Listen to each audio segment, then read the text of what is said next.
We are today at Railway to Liberty. We're invited, and as you can see in the background, we have our display in the church. But I'll show you more after this intro.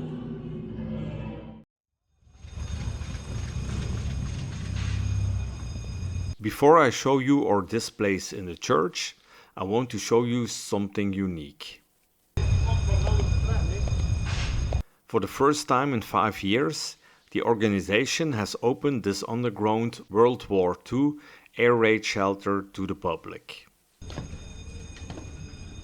The shelter is located directly beneath the village square in front of the St. Antonius Church in Balgerhoeke. It was constructed by the German occupying forces in 1942/1943, and it was later used by the Canadian troops to treat wounded soldiers in 1944. The air raid shelter is approximately 10 by 15 meters and consists of showers, a toilet, and a shelter area. The concrete walls, tiles and ceiling are still in good condition. Even the electrical wiring is still in place. The only downside is that groundwater had free rein. The cellar is filling halfway with water. You can still see the outline of the water level on the walls.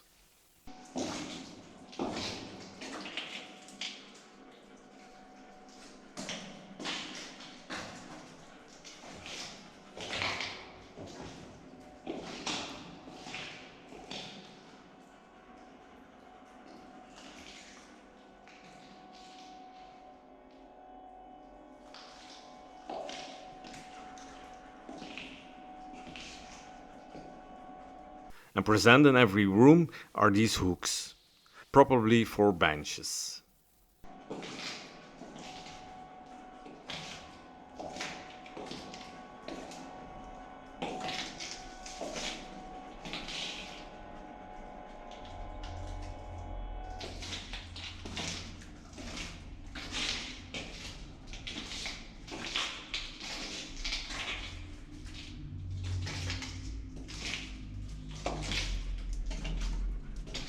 When we leave the air raid shelter, the St. Antonius Church is located a few meters away.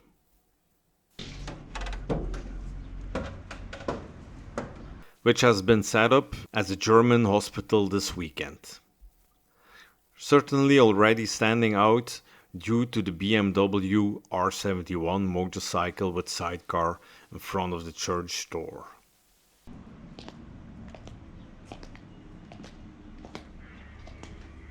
The German priest is leaving the church in a hurry, by the looks of it.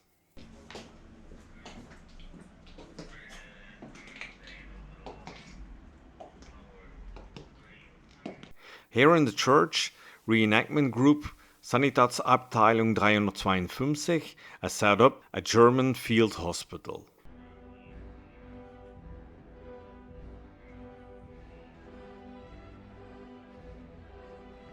In this alcove, I set up a small operating room display.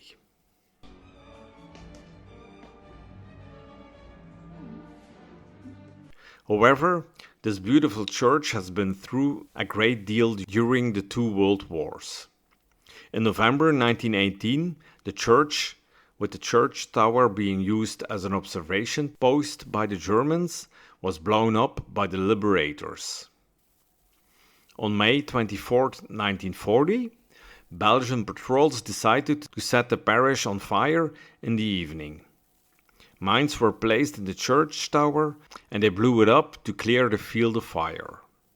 The church has since also undergone a renovation that was carried out from December 2023 to mid-2025. Here we see the display and small altar of the German priest, as well as the field beds with display from Volks-Grenadier-Division 352.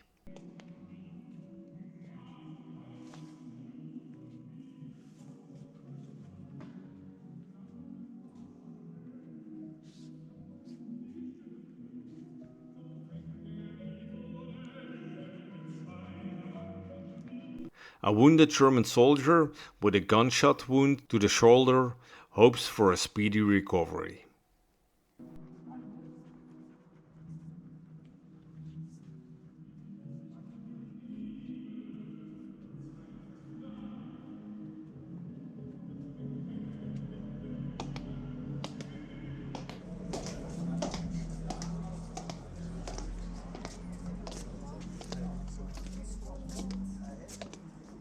And outside, right to the church, this reenactment group has set up their display a motorcycle with sidecar, with their motorized unit and pioneer company Großdeutschland-Division.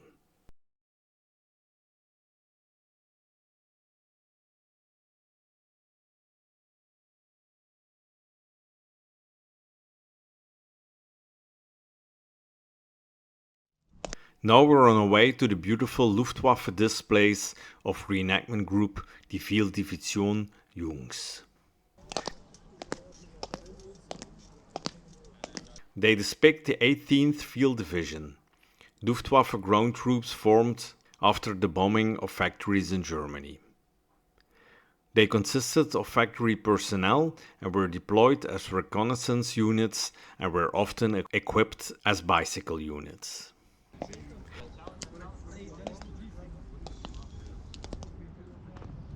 You can see that they really made a big effort, creating this big German camp.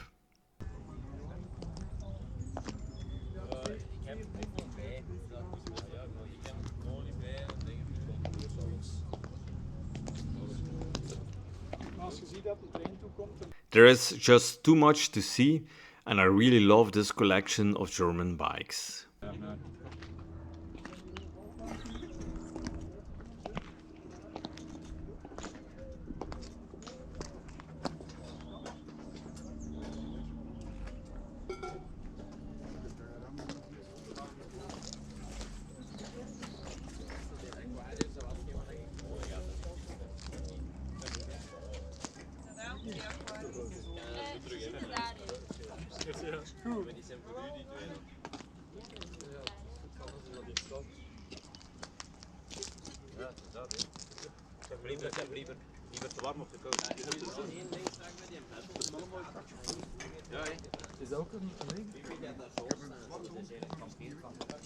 On the left is their Sprechstelle, a telephone station.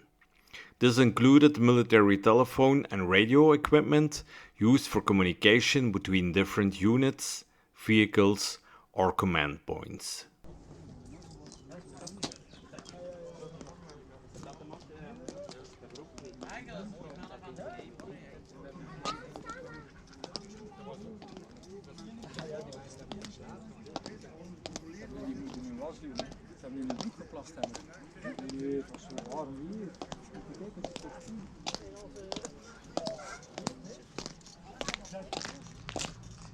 We cross the railway track to the next German site, featuring the display of Historical Reenactment Association Netherlands. They depict a mobile Flugwache observation post, which was usually situated in vast meadows and fields. Their task was to spot enemy aircraft formations, distinguish them by type, observe them, calculate their speed and approximate location, and warn the appropriate anti-aircraft/fighter units to intercept them. The word Flugwache literally means air watch, which was the first lookout post. This group aims to create as closely as possible how an original Flugwache post looked and operated.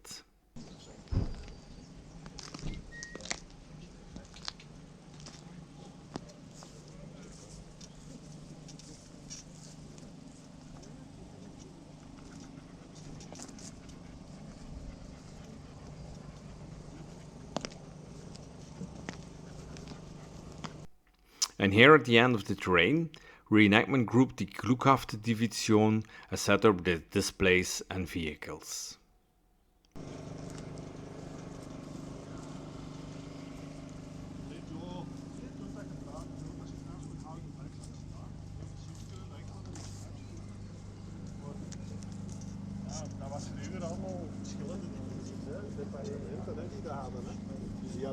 Apparently, Obergefreiter Hoffmann has had a rough night.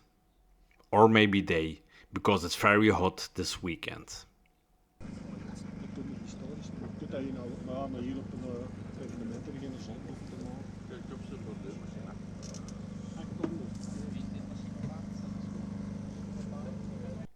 And of course they have brought their 3 motorcycles with sidecar and their beautiful Peugeot 202.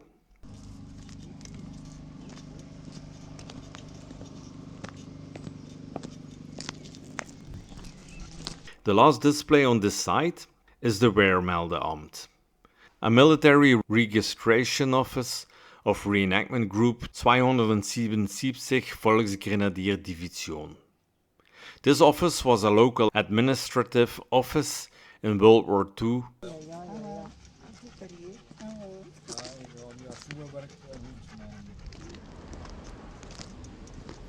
next to the railway track. Reenactment Group der fünfte Fallschirmjäger-Division has set up their display.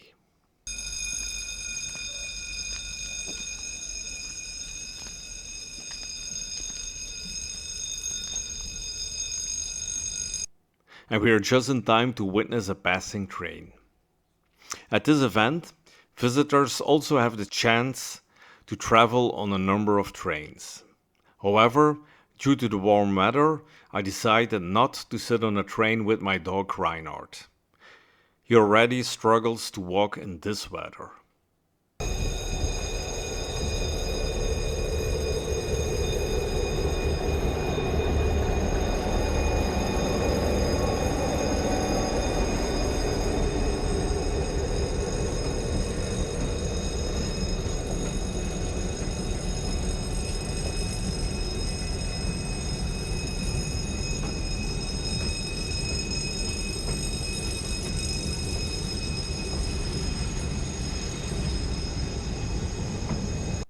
And here we see the Flak anti-aircraft gun, unfortunately still under tarpaulin at the moment, of Reenactment Group 277 Volks-Grenadier-Division and their base camp and displays.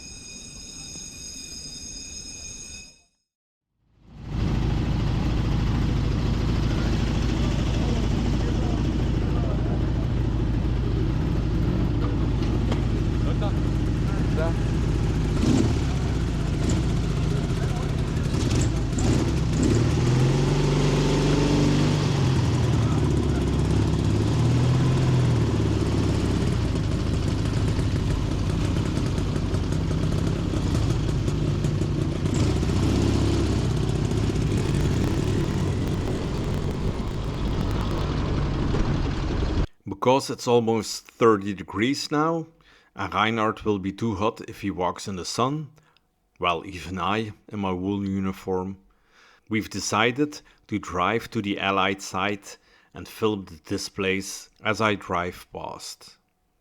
I hope you don't mind, but it's simply too hot to do it any other way.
Here in front of us we see Sherman tank Clanky, near the Balgerhoeke lock. In 1990, this German tank was parked at this lock in honor of the Canadians who liberated the town from German occupation on September 15, 1944.